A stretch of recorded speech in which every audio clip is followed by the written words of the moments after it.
The Norwegian Nobel Committee has decided to award the Nobel Peace Prize for 2025 to Maria Corina Machado. जब Venezuela की मारिया कोरेना को Nobel peace prize मिला तो दुनिया के सबसे ताकतवर शख्स का दिल टूट गया। जी हां, डोनाल्ड ट्रंप। लेकिन रुकिए, क्या आपको पता है कि इस प्रेस्टिजियस अवार्ड के लिए कभी हिटलर को भी नॉमिनेट किया गया था, स्टालिन को तो 2 बार नॉमिनेट किया गया, और सबसे हैरान करने वाली बात, महात्मा गांधी को 5-5 बार नॉमिनेट होने के बाद भी यह अवार्ड नहीं मिला। सवाल उठता है कि क्यों नहीं मिला।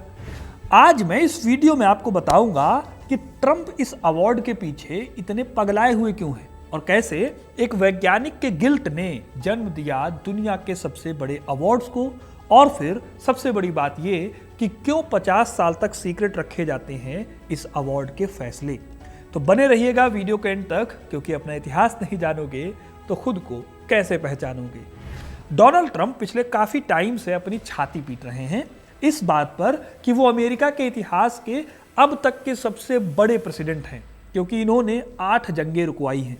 लेकिन 2025 के नोबेल पीस प्राइज का फैसला जब आया तो ट्रंप का नाम उसमें नहीं था। अब सवाल उठता है कि क्या ट्रंप पहले ऐसे कंट्रोवर्शियल नेता हैं जिन्हें नॉमिनेट किया गया? जवाब है बिल्कुल नहीं। इतिहास में ऐसे ऐसे लोगों के नाम इस अवार्ड के लिए नॉमिनेट हुए हैं कि आपको ट्रंप का नॉमिनेशन कोई नई या बड़ी बात नहीं लगेगी। इसमें पहला नाम है हिटलर का। जी हां, हिटलर को नॉमिनेट किया गया था 1939 में, लेकिन इसकी कहानी थोड़ी सी अलग है। दरअसल स्वीडन पार्लियामेंट के मेंबर एरिक ब्रांट ने 27 जनवरी 1939 को नॉर्वेजियन नोबेल समिति को हिटलर का नाम भेजा। लेकिन यह काम उन्होंने हिटलर से इंप्रेस होकर नहीं, बल्कि स्वीडिश पॉलिटिशियंस को ताना मारने के लिए किया था। दरअसल उनके देश के नेता British prime minister Neville Chamberlain की पीस पॉलिसीज की बहुत ज्यादा तारीफ कर रहे थे।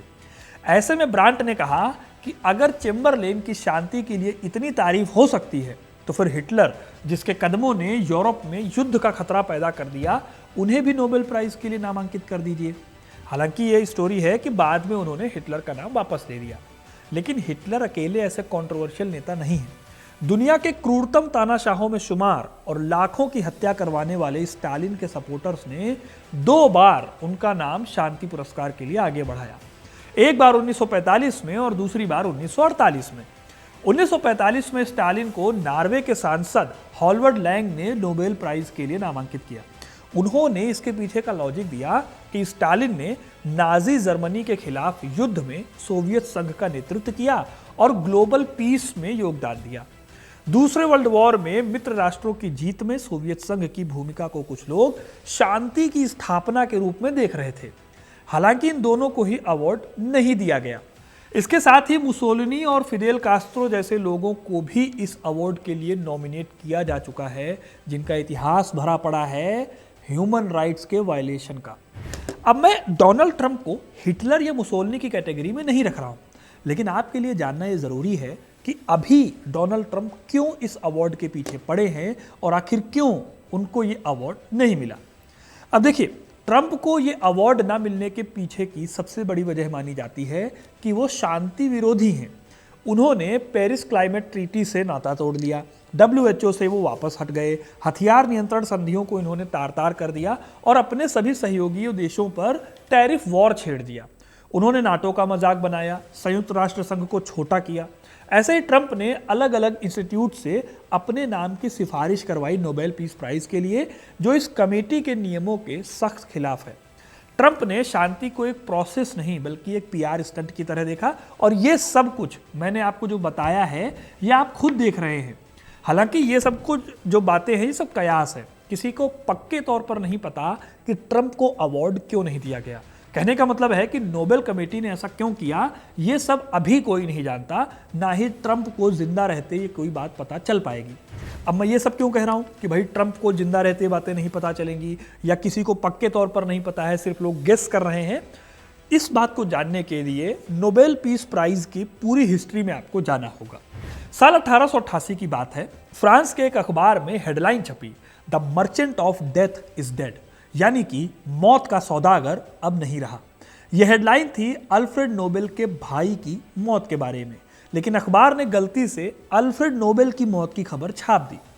सोचिए उस आदमी का क्या हाल हुआ होगा जिसने अपनी खुद की ऑब्ituary तक पढ़ ली, और वो भी ऐसी जिसमें लिखा हुआ था कि वो एक मौत का सौदागर है।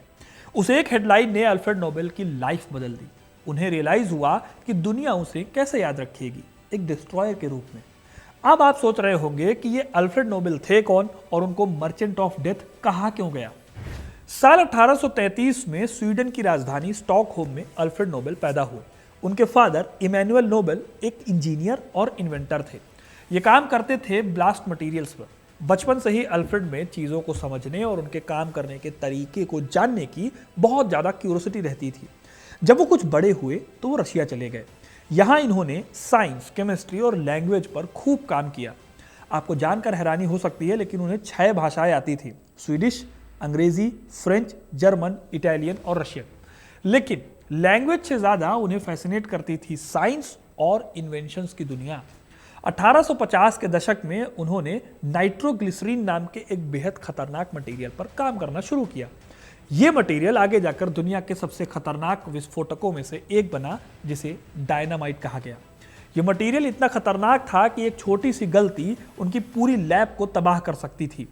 अब उस दौर में आज की तरह के सेफ गार्ड मेजर्स नहीं होते थे, लेकिन अल्फ्रेड फिर भी पूरी सावधानी रखते थे। हालांकि 1864 में एक भयानक विस्फोट में उनका छोटा भाई एमिल नोबेल और कई ऑफिस वर्कर्स मारे गए। इस हादसे के बाद अल्फ्रेड ने ठान लिया कि वो इस मटेरियल को सेफ बनाने का तरीका खोजेंगे। उनकी जिद ने 3 साल बाद 1867 में रिजल्ट दिया। इन्होंने नाइट्रोग्लिसरीन को एक मिट्टी जैसे किसी पदार्थ में मिलाकर इसे स्टेबल और सेफ बनाया, और इसी से जन्म होता है डायनामाइट का। डायनामाइट की खोज ने एक तरह से रेवोल्यूशन ला दिया।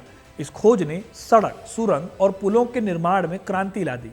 आज भी सुरंगों और पहाड़ों को तोड़ने के लिए बड़े पैमाने पर डायनामाइट का इस्तेमाल होता है। सोच कर देखिए कि अल्फ्रेड नोबेल ने कितनी बड़ी खोज की थी। इस खोज ने उनको अमीर तो बनाया ही साथ उन्हें बहुत पॉपुलर भी कर दिया। लेकिन दोस्तों, हर सिक्के के ना 2 पहलू होते हैं। ये पहला और पॉजिटिव चेहरा था जो अभी तक मैंने आपको दिखाया, लेकिन इसकी एक बेहद भयानक साइड भी थी। अल्फ्रेड ने जो डायनामाइट बनाया था वो जल्दी ही वेपन ऑफ कंस्ट्रक्शन से वेपन ऑफ डेथ बन गया, यानी कि वेपन ऑफ डिस्ट्रक्शन, मौत का हथियार। और फिर आती है 1888 की वो हेडलाइन जिसमें उनके भाई की मृत्यु को गलती से उनकी मौत मानकर लिखा गया, the merchant of death is dead. ये खबर पढ़कर अल्फ्रेड को बहुत धक्का लगा। उन्हें रियलाइज हुआ कि लोग उन्हें उनकी खोज के लिए नहीं, बल्कि उन्हें एक डिस्ट्रॉयर की तरह याद रखेंगे। यहीं से उन्होंने डिसाइड किया कि वो ह्यूमन वेलफेयर के लिए अब काम करना शुरू करेंगे। उन्होंने बाकी की लाइफ शांति को समर्पित करने का फैसला किया। इसी पछतावे और सोच ने जन्म दिया उस पुरस्कार को जिसे आज हम नोबेल पीस प्राइज के नाम से या नोबेल प्राइज के नाम से जानते हैं। अपने आखिरी वक्त में अल्फ्रेड नोबेल ने तय किया कि उनकी विरासत सिर्फ ये न रहे कि उन्होंने पैसा कमाया है और कोई खोज या इन्वेंशन किया है। इसीलिए 1895 में स्टॉकहोम के अपने घर में उन्होंने अपनी एक वसीयत तैयार की। इस वसीयत में इन्होंने अपनी पूरी प्रॉपर्टी का लगभग 94% एक स्पेशल फंड में देने की बात कही। इसका मकसद था हर साल उन लोगों को सम्मानित करना जिन्होंने ह्यूमैनिटी के लिए सबसे बड़ा योगदान दिया हो। अल्फ्रेड ने बहुत ही क्लियर कट इंस्ट्रक्शन भी दिया था कि ये अवार्ड उन लोगों को दिया जाए जिन्होंने साइंस, लिटरेचर और पीस के एरिया में काम किया हो। इन्होंने अपनी वसीयत में 4 मेन कैटेगरी रखी: फिजिक्स, केमिस्ट्री, मेडिकल साइंस और लिटरेचर। साथ ही उन्होंने नोबेल पीस प्राइज को एक स्पेशल कैटेगरी में रखा। इस प्राइज को नॉर्वे की नोबेल प्राइज कमेटी संभालती थी और बाकी के 4 अवार्ड स्वीडन के इंस्टीट्यूट्स को संभालना था। पीस प्राइज को नॉर्वे को सौंपने के इस फैसले के पीछे भी एक बहुत बड़ा रीजन था। दरअसल नॉर्वे को उस टाइम पर यूरोप के सबसे ज़्यादा डेमोक्रेटिक और ह्यूमनिस्टिक सोसाइटीज़ में से एक माना जाता था। यहाँ पर लोग इंटरनेशनल कंट्रोवर्सीज को बातचीत से खत्म करने की वकालत करते थे। अब नोबेल को लगा कि नॉर्वे इस पुरस्कार की आत्मा को, यानी इसकी जो सोल है, उसको बेहतर ढंग से समझेगा। इसीलिए उन्होंने लिखा कि the Norwegian parliament shall select the committee to award the peace prize. इस तरह जो पीस प्राइज है वो नॉर्वे देने लगा। अब अल्फ्रेड नोबेल शायद पूरी तरह से गलत भी नहीं थे, क्योंकि ट्रंप जिस तरह से इस अवार्ड के पीछे अभी हाल ही में पिछले कई दिनों से पड़े हुए थे, नॉर्वे की कमेटी ने उसे किसी प्रेशर की तरह नहीं लिया। नहीं तो दुनिया के सबसे ताकतवर प्रेसिडेंट का प्रेशर कितना होता है ये आप ढंग से समझ सकते हैं, आपके सामने एग्जाम्पल्स हैं उनके। खैर 1896 में अल्फ्रेड नोबेल की मृत्यु हो गई। उन्होंने जो अवार्ड सोचा था उसका ढांचा पहले से ही तैयार था। 1900 तक आते आते स्वीडन और नॉर्वे में पुरस्कार देने के लिए कमेटी बना दी गई। फिर 1901 में पहली बार नोबेल प्राइज दिए गए। उस साल फिजिक्स में नोबेल प्राइज मिला उस शख्स को जिसने एक्सरे की खोज की थी। इनका नाम था विल्हेम रॉन्टजेन। केमिस्ट्री में अवार्ड मिला जैकबस हेरिकेन्स वैन होप को। इन्होंने केमिस्ट्री में एक्सपेरिमेंट की तकनीकों में दुनिया को एक नया पर्सपेक्टिव दिया। साहित्य के लिए पहला पुरस्कार दिया गया सली प्रूडहोम को। यह अवार्ड उनके पोएम कलेक्शन के लिए दिया गया था। इसके साथ ही पहला नोबेल पीस प्राइज मिला जेएन हेनरी डुनेंट को। इन्होंने रेड क्रॉस मूवमेंट चलाया था और इस मूवमेंट के जरिए जंग में घायल होने वाले सैनिकों और सिविलियंस की हेल्प की जाती थी। अगर आपको पता हो तो रेड क्रॉस आज भी काम करता है जंगों में, तमाम दुनिया में जो हो रही हैं वहां पर भी। सवाल यह है कि मिलता कैसे है नोबेल पुरस्कार। दोस्तों इंटरेस्टिंग बात यह है कि नोबेल पुरस्कार जितना बड़ा और प्रेस्टिजियस है उतना ही मिस्टीरियस और सिक्रेटिव भी है। इस सिस्टम के पीछे बहुत सारी मेहनत है जो पूरे साल चलती है। देखिए हर साल दुनिया भर से हजारों लोग और इंस्टीट्यूट नोबेल प्राइज की सभी 6 कैटेगरीज में अपने अपने पॉसिबल नाम भेजते हैं। जी हाँ, नोबेल प्राइज में अब 5 नहीं 6 कैटेगरी हैं। इकोनॉमिक साइंसेस की कैटेगरी 1969 में जोड़ी गई। ये एल्फ्रेड नोबेल की ओरिजिनल विल में नहीं थी। खैर आगे बढ़ते हैं। करीब 3000 से भी ज्यादा नॉमिनेशन हर साल आते हैं। इंटरेस्टिंग बात यह है कि ये जो नॉमिनेशन है ये हर कोई नहीं भेज सकता, मतलब हम और आप नहीं भेज सकते। केवल चुने हुए लोग ही ये नाम सुझा सकते हैं। जैसे कि पिछली बार कोई अगर पीछे का विजेता है, वो कोई प्रोफेसर है, कोई रिसर्च इंस्टीट्यूट है या कोई रिलेटेड एकेडमिक मेंबर है। अब इन लोगों में से अवार्ड मिलेगा किसको, ये पूरा प्रोसेस बहुत ही सिक्रेटिव होता है। नोबेल प्राइज कमेटी ही इन नामों को छांटने का काम करती है। एग्जाम्पल के लिए फिजिक्स और केमिस्ट्री के लिए Swedish royal academy of sciences काम करती है। ऐसे ही मेडिकल साइंस में कारोलिंस्का इंस्टीट्यूट, फिर लिटरेचर में स्वीडिश अकेडमी और पीस प्राइज में नॉर्वेजियन नोबेल कमेटी, ये सारे लोग काम करते हैं। इन सभी कमेटीज में स्पेशलिस्ट होते हैं जो कैंडिडेट्स का बहुत ही बारीकी से इवैल्यूएशन करते हैं। इस दौरान कई बार महीनों तक एक ही नाम को लेकर डिस्कशन भी होता है। सबसे बड़ी बात है कि नोबेल प्राइज को लेकर जो डिस्कशन होता है और जो लोग इस अवार्ड को चुनते हैं उनकी डिटेल 50 सालों तक सीक्रेट रखी जाती है। ऐसा इसलिए ताकि कोई डोनाल्ड ट्रंप जैसा नेता या हिटलर जैसा नेता अगर कल को दबाव बनाना चाहे तो दबाव ना बना सके। जब तक रिकॉर्ड्स पब्लिक होते हैं वो लोग जो डिसीजन लेते हैं वो या तो रिटायर हो चुके होते हैं या फिर वो इस दुनिया में नहीं होते। और हाँ, अवार्ड को डिस्ट्रीब्यूट करने का दिन 10 दिसंबर ही होता है क्योंकि इसी दिन अल्फ्रेड नोबेल की डेथ हुई थी। इस दिन स्टॉकहोम में एक बड़ा इवेंट होता है जिसमें रॉयल फैमिली शामिल होती है। फिर ओस्लो में पीस प्राइज के लिए अलग अलग कार्यक्रम आयोजित किए जाते हैं। इसके बाद नोबेल बैंक्वेट ऑर्गेनाइज होता है जहां दुनिया भर के सम्मानित लोग इकट्ठा होते हैं और एक साथ डिनर करते हैं। दोस्तों नोबेल प्राइज आज भी दुनिया के सबसे भरोसेमंद और सम्मानित पुरस्कारों में शामिल है। लेकिन क्या इसका मतलब है कि नोबेल प्राइज कभी कंट्रोवर्सी में नहीं रहे? जवाब है नहीं। नोबेल प्राइज को लेकर दुनिया भर में कई सवाल उठते रहे हैं कि आखिर कौन जीतता है, क्यों जीतता है और किसे छोड़ दिया जाता है। खासकर ये पूरी पॉलिटिक्स होती है पीस प्राइज को लेकर।